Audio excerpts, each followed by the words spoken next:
అంతా నిమ్మలమే కదా. ఇగో గీ జిగల్లాని ఎప్పుడెప్పుడు వస్తుందా అని మస్తు ఎదురు చూస్తున్నారులే. ఇగో ఇలా మీకోసమే తొందరగా ఆఫీస్కి జల్దీ బయలుదేరి వచ్చిన. మరి ఈ ముచ్చటరికే నవ్వులా మన పట్నంలో 700 కోట్లతోని కొత్త గుడి కట్టబోతున్నారు. గియాల సీఎం సారు భూమి పూజ కూడా చేసిండంట. గిట్లా చాలా ముచ్చటైతే పట్టుకొని వచ్చిన. మరి చూద్దామా మన జిగల్ రాణి ఆర్తలు. ముందుగా జల్దీ హెడ్లైన్ చూసేరి.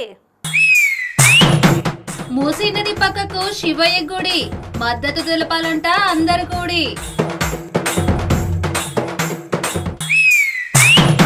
ఇరాన్ యుద్ధ భూమిలా ఉయ్యాలుగుతున్న అక్క, అందరూ పరేషాన్ అవుతున్నారు మళ్ళా పక్క. అప్పుడేమో గట్ల, ఇప్పుడేమో గిట్ల.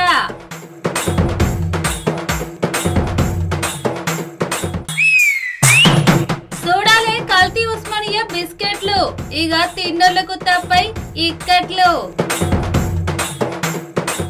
ఇగో పల్లె నుండి పట్నం వచ్చినోళ్ళు పక్కా చార్మినారు, గోల్కొండ కోట, ఇక హుస్సేన్ సాగర్ లో బుద్ధుని విగ్రహము, నెహ్రూ పార్కు, ఫలక్నుమా ప్యాలెస్, ఇంకా పట్నంలో ఏమేమి ఉన్నాయో అవన్నీ పొద్దంతా తిరిగి ఆఖరిలా బిర్లా మందిరికి పోయి ఇక వెంకన్న స్వామి దర్శనం చేసుకొని ఆఖరికి వెనకకు మరలి పోతారు. ఇక మనం ఇప్పటిదాకా చెప్పుకున్నాయి ఒక్కొక్కటి పట్నంలో ఎంత ఫేమసో ఇప్పుడు సర్కార్ కట్టబోయే శివయ్య గుడి కూడా గంతే ఫేమస్. మళ్ళా చెయ్యిపాటి సర్కారు మూసి పునర్జీవం చేస్తామని చెప్పి ముంగలు కోతున్నది కదా.